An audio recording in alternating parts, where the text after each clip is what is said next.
His uncle planned to change the provisions of his will. Young Canfield had the information firsthand from his uncle's lawyer. Last week's bitter fight was undoubtedly the reason.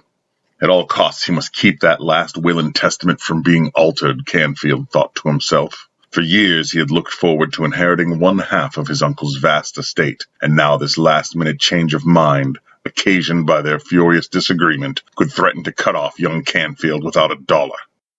The knob turned easily under Canfield's hand.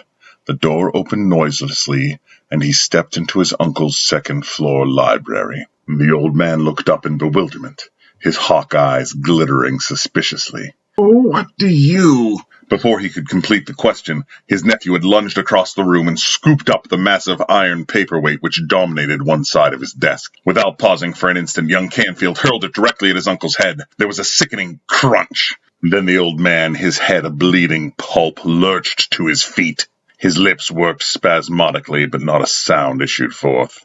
The old man sprawled his length on the carpet.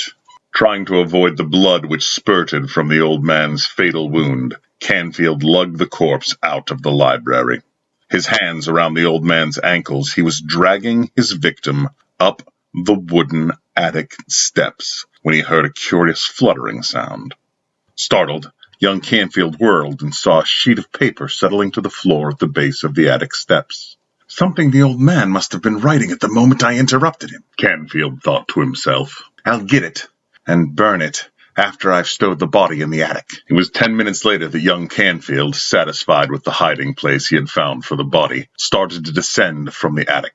On the very first step, his foot encountered a slick spot, and his legs shot out from under him. With his arms flailing and the scream of surprise issuing from his lips, Canfield plunged headlong down the stairway. He and his shrill wail stopped simultaneously on the landing below the attic. A look of surprise seemed to animate Canfield's face, but except for that, he remained strangely still. His neck was broken. From the back of Canfield's head, where it had struck the solid floor, blood oozed in a thin trickle.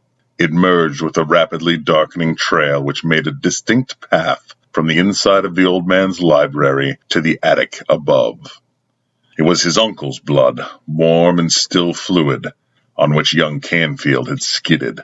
Ironically, it was his victim's own blood which had led to the young Canfield's sudden downfall and to his death.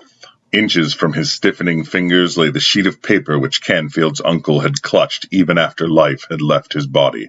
Across it, in a wavering handwriting, were the words, "Knowing that I cannot survive this most recent stroke, I, Wendell Canfield, do hereby alter my last will and testament, as dictated to my lawyers only 2 days ago.